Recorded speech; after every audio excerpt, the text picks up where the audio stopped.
చూస్తున్నారు రాజస్థాన్లో భారీ ఇసుక తుఫాను ఒక్కసారిగా అక్కడ అలజడి రేపింది. జైపూర్, బికనీర్, సికార్, ధోల్పూర్, చురు జిల్లాల్లో తుఫాను బీభత్సాన్ని సృష్టించింది. 4 జిల్లాల్లో ఒక్కసారిగా విజిబిలిటీ తగ్గిపోయింది.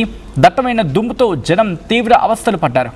ఇసుక తుఫానుతో వాహనదారులు తీవ్ర ఇక్కట్లు ఎదుర్కొన్నారు. బలమైన ఈదురుగాలులతో విరుచుకుపడింది ఈ తుఫాను. పలు ప్రాంతాల్లో చెట్లు నేలకూలాయి, హోర్డింగ్స్ విరిగి కింద పడ్డాయి. సోషల్ మీడియాలో వైరల్గా మారుతూ ఉన్నాయి తుఫాను దృశ్యాలు. ప్రజలు అత్యవసరమైతే తప్ప బయటకు రావద్దంటూ ప్రభుత్వం హెచ్చరించింది. రాష్ట్ర వ్యాప్తంగా పలు జిల్లాలకు ఐఎండీ రెడ్ అలర్ట్ జారీ చేస్తుంది.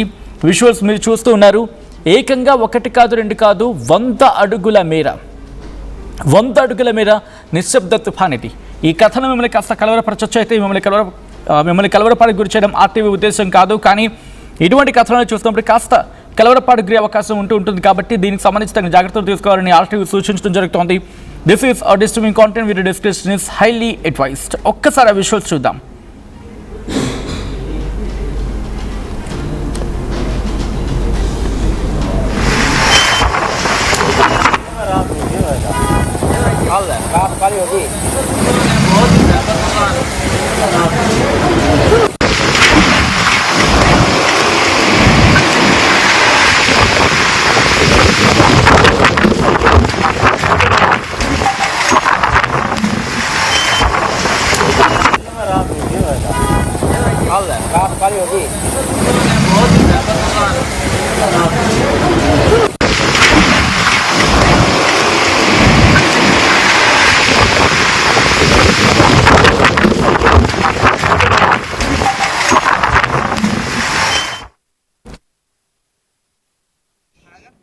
రాజస్థాన్ మహాప్రళయాన్ని చూసిందా అనే భయం కలిగించేలా ఉంది అక్కడ వాతావరణం.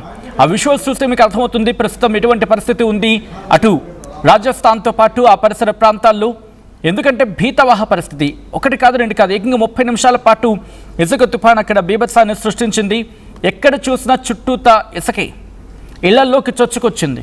రాజస్థాన్లోని చురుతో పాటు మిగిలిన ప్రాంతాల్లో దాదాపు 2 గంటల ప్రాంతంలో ఈ ఇసుక తుఫాను బీభత్సాన్ని సృష్టించింది. ఒక మ్యాసివ్ డస్ట్ స్టార్మ్ ఇటు చురు ప్రాంతాన్ని పూర్తిగా కమ్మేసింది. ఈ మధ్యాహ్నం 2 గంటల ప్రాంతంలో ఈ పెను తుఫాను విధ్వంసాన్ని సృష్టించింది అక్కడ. ఆ విజువల్స్ మీరు చూస్తూ ఉన్నారు. ఒక పవర్ఫుల్ డస్ట్ స్టార్మ్ అంటూ ఉంటారు. ఇది మధ్యాహ్నం 2 గంటలకు ఇది సంభవించింది. ఆ టైంలో ఆ సమయంలో విజిబిలిటీ 0 అయిపోయింది. అంటే ఎదురుగా ఉన్న మనిషి కూడా కనిపించడం, ఎదురుగా ఉన్న మనిషి ఇంటి కొట్టుకుపోతారేమో అనిపించేందులో అనిపించింది ఒక పరిస్థితుల్లో. అంటే చూడండి, మనకి టీవీ మీద స్క్రీన్ మీద కాస్త దూరంగా ఉంది కాబట్టి మనకు అంతగా అనిపించకపోవచ్చు. కానీ అక్కడ ఉన్న ఏ వ్యక్తినైనా కంపారిజన్లో మీరు చూస్తే మీకు అర్థమవుతుంది. ఆ ఇళ్లతో కంపారిజన్ చేసి చూసే ప్రయత్నం చేయండి. ఇసుక ఎగిరొచ్చి ఇళ్ళ మీద పడింది. ఇది 2 గంటల ప్రాంతంలో ఈ ఘటన జరిగింది.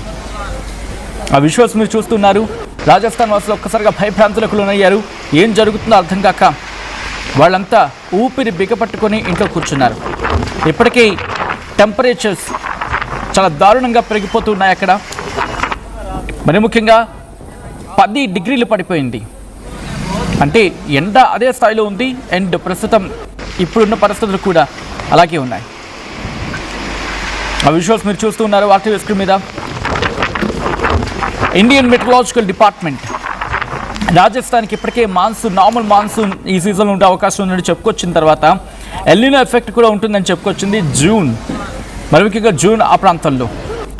ఈ నేపథ్యంలోనే జూలై, ఆగస్టులో మోడరేట్ లెవెల్ ఆఫ్ రెయిన్స్ ఉంటాయని చెప్పుకొచ్చింది.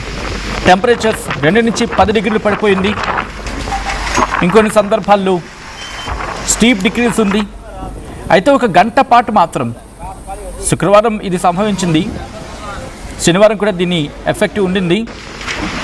మధ్యాహ్నం ప్రాంతంలో ఏకంగా గంటకు 70 నుంచి 80 కిలోమీటర్లు, కొన్ని సందర్భాల్లో గంటకు 60 నుంచి 70 కిలోమీటర్లు ఆ వేగంతో మీరు చూస్తే ఇళ్లలోకి కూడా ఇసుక తుఫాను ప్రవేశించడంతో ప్రజలకు ఏం చేయాలో అర్థం కాలేదు. ఎక్కడ చూసినా ఇసుకే, ఎక్కడ చూసినా దుమ్ము ధూళి. ఆ దృశ్యాలు మీరు చూడొచ్చు ఆర్టీవీ స్క్రీన్ మీద. జైపూర్, కోట, ఉదయపూర్, సికార్, అజ్మీర్, అల్వార్, జోధ్పూర్ ఈ ప్రాంతాల్లో పరిస్థితి దారుణంగా ఉంది. టెంపరేచర్స్ స్టీప్ డిక్రీజ్ కనిపిస్తూ ఉన్నాయి. అండ్ ఆ విజువల్స్ చూస్తే అర్థమవుతుంది అక్కడ ఎటువంటి పరిస్థితి ఉంది అనేది. సాధారణంగా ఒక గాలి తీవ్రతతో మామూలుగా వచ్చింది అనుకుందాం, ఏదో ఊహించడానికి ఏదో అనుకోవడానికి, కానీ పెను విధ్వంసంలాగా విరుచుకు పడితే, రోడ్ల మీదకి వచ్చి విరుచుకు పడితే అసలు కళ్ళ ముందు ఏం జరుగుతుందో కూడా అర్థం కాని పరిస్థితి. అయితే 5 రోజుల క్రితం ఢిల్లీలో కూడా డస్ట్ స్టార్మ్ వచ్చింది, బట్ ఇంత కాదు ఇది. కానీ ఇప్పుడు వచ్చింది మాత్రం బీభత్సం. ఇది వాళ్ళంతా భయపడిపోయారు, రోడ్ల మీదకు పరుగులు పెట్టారు కొంతమంది. అయితే చెరువు, బికనీర్ ఈ ప్రాంతాల్లో అయితే జీరో విజిబిలిటీ.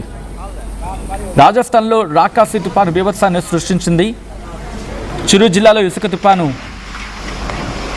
ప్రభావానికి ప్రజలు బెంబేలెత్తిపోయారు. చిరు, బికనీర్ అలాగే శ్రీగంగానగర్ ఈ ప్రాంతాల్లో అరగంట పాటు ఇసుక తుపాను బీభత్సాన్ని సృష్టించింది. ఆ వీధుల్లో ఎక్కడ చూసినా ఆ ఊరి నిండా, విధంగా చెప్పాలంటే మనం మాట్లాడుకున్న ఆ ప్రాంతాల్లో ఎక్కడ చూసినా ఇసుకే. ఎంతలా అంటే ఇళ్లలోకి కూడా చొచ్చుకు వెళ్ళిపోయింది. ఈ దెబ్బకి అందరూ వాళ్ళ ఇళ్ళకి గట్టిగా గుళ్ళం పెట్టుకొని వీలైనంత వరకు ఆ డస్ట్ ఇంట్లోకి రాకుండా జాగ్రత్తలు తీసుకునే ప్రయత్నం చేశారు. అయినప్పటికీ ఆ ఇసుక తుఫాను మాత్రం బీభత్సాన్ని సృష్టించింది. ఎటువంటి వర్ష బీభత్సం అంతగా లేదు. రాజస్థాన్ ఎడారి ప్రాంతం, మనకి అక్కడ ఇసుక తిన్నెలు కనిపిస్తూ ఉంటాయి. సో అటువంటి ప్రాంతంలో ఒక్కసారిగా ఎప్పుడైతే ఈ ప్రభావం కనిపించిందో, అసలు ఇసుక తుఫాన్లు ఎలా ఏర్పడే అవకాశం ఉంది ఇది మాట్లాడుకుందాం. ఇసుక తుఫానులు ఎలా వస్తాయి, ఎలా ఏర్పడతాయి, దీనికి సంబంధించి ఎటువంటి ఇన్ఫర్మేషన్ అవైలబిలిటీ ఉంది, ఇది మనం ఇప్పుడు డీటెయిల్గా మాట్లాడుకోబోతున్నాం. ఆ విజువల్స్ చూస్తున్నారు, ఏకంగా 100 అడుగులు ఎత్తు ఒక్కొక్కటి కూడా. అది వీటిని డస్ట్ స్టార్మ్ అంటూ ఉంటారు, ఇసుక తుఫాన్ని.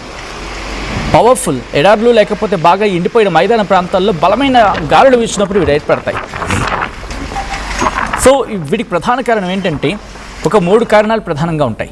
అందులో ఒకటి బలమైన ఈదురుగాలులు. సాధారణంగా పెద్ద ఉరుములు లేకపోతే మెరుపులతో కూడిన తుఫాను, థండర్ స్టార్మ్స్ అంటూ ఉంటాం కదా, వచ్చినప్పుడు, లేకపోతే వాతావరణంలో చల్లటి గాలి, వేడి గాలి కలిసినప్పుడు, ఈ చల్లగాలి అలాగే వేడి గాలి కలిసినప్పుడు విపరీతమైన వేగంతో గాలులు వీస్తాయి. అండ్ దీంతో పాటు ఎండిపోయిన నేల లేకపోతే ఇసుక కాస్త లూజ్గా ఉంటుంది కదా ప్రాంతాల్లో, చెట్లు మొక్కలేని ఎడారి ప్రాంతాల్లో, లేకపోతే తీవ్రమైన కరువు ప్రాంతాల్లో ఎండిపోయిన పొలాల్లోని పైపొర మట్టి చాలా లూజ్గా వదులుగా ఉంటుంది.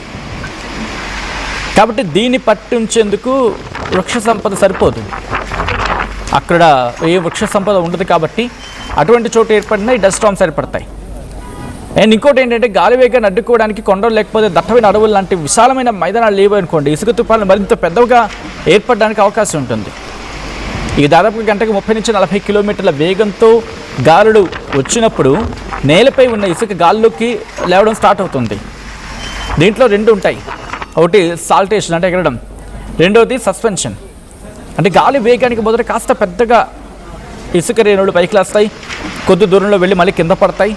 అలా అవి కింద పడేటప్పుడు నేలపై ఉన్న చిన్న ధూళి కణాలను గాల్లోకి లేపుతాయి. ఇది ఒక చైన్ రియాక్షన్ అన్నమాట. ఇక రెండోది సస్పెన్షన్ అంటే గాల్లో తేలడం. సాల్టేషన్ కారణంగా గాల్లో లేచిన ఆ సూక్ష్మ ధూళి కణాలు ఏవైతే ఉంటాయో అవి తేలిగ్గా ఉండడం కారణంగా గాల్లోనే తేలుతూ ఉండిపోతాయి. దీంతో గాలి ప్రవాహంతో కలిసి అడుగులు వేస్తూ ఉంటాయి, ఎత్తుకు చేరుకుంటాయి. దీంతో ఒక భారీ ఇసుక గోడలా కనిపిస్తాయి, శాండ్ వాల్ అంటూ ఉంటారు. ఇక మూడోది మాట్లాడుకుంటే ప్రకృతి సిద్ధంగా వచ్చే గాలిలో ఒక కారణం అయితే మనుషులు చేసే కొన్ని పనులు కూడా ఇసుక తుఫాన్లు కారణమవుతాయి. అదేంటి? డిఫారెస్టేషన్. చెట్లు కొట్టేస్తున్నాం కదా, మనకేం పోయింది, ఒక చెట్టే కదా, గాలి లేకపోయినా పర్లేదు బతికేస్తాం అని అనుకునే వాళ్ళకి ఇన్ఫర్మేషన్ ఇవ్వండి. ఎందుకంటే చెట్లను నరికేయడం కారణంగా గాలి వేగాన్ని నియంత్రించే సహజ సిద్ధమైన ప్రొటెక్టర్స్ చెట్లు అంటే గాలిని ఆపుతూ ఉంటాయి. అండ్ రెండోది మితిమీరిన పశుగ్రాసం. ఏం చేస్తారంటే పశువులు నేలపై ఉన్న గడ్డిని పూర్తిగా మేసేయడం కారణంగా మట్టి లూజ్ అయిపోతుంది, దానికి చిన్న గాలికి ఎగిరిపోతూ ఉంటుంది ఇసుకంతా. సో ఈ కారణాలు మాట.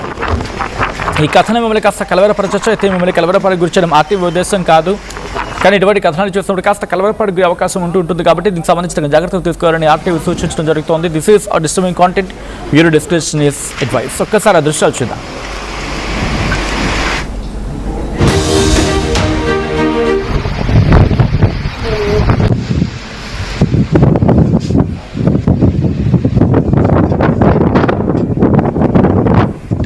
अंधेरा कुछ नहीं दिखाई देता।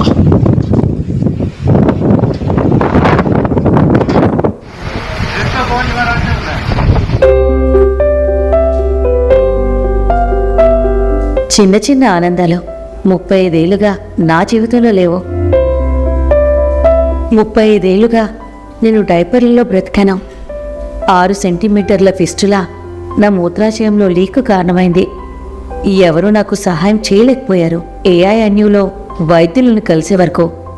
అక్కడ వారు రోబోటిక్ శస్త్రచికిత్సతో నాకు పరిష్కారం ఇచ్చారు.